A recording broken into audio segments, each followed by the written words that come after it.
tools in Illustrator. It's one of the most complex parts of Illustrator, and it really just takes some practice to use. So I'm going to grab our pen tool here, which is our Bezier pen tool, and I can start drawing. And if I start drawing point to point, I can hold down shift if I want to make sure the line's horizontal. You can see I can start drawing around, and Illustrator is pretty good. It's got some sort of auto inferencing that lets us know what's going on, but we're able to draw a shape. Now we can see that once we've drawn a shape, which is a closed line, so it finishes where it starts, is that we've got two colors associated with this. We've got a fill and a stroke here. So the fill, I can click on that and it will open up. Yeah, it'll open up a color selector and I can set a specific color. Let's grab a color out of here though. It's a better way to go. So under swatches, and then I've got the stroke tool. So I've got a stroke here. I can select the color for that. Let me click on that. So let me say set it as a dark color. And then once I've got that, over here, I've got my stroke and I can change the thickness of the stroke. So points is the kind of standard measurement tool that we use for that.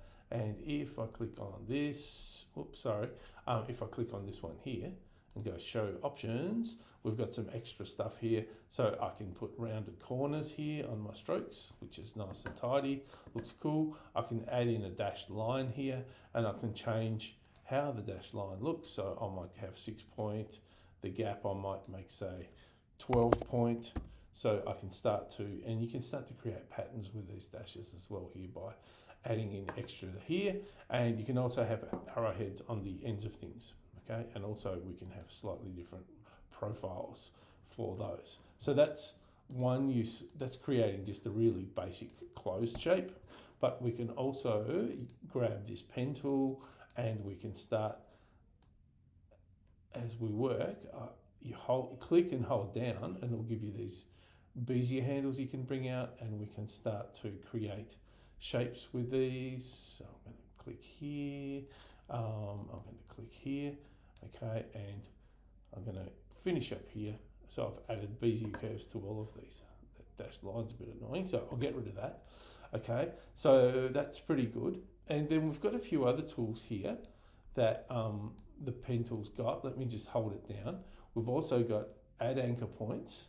So we can add anchor points we can add extras in. That's good.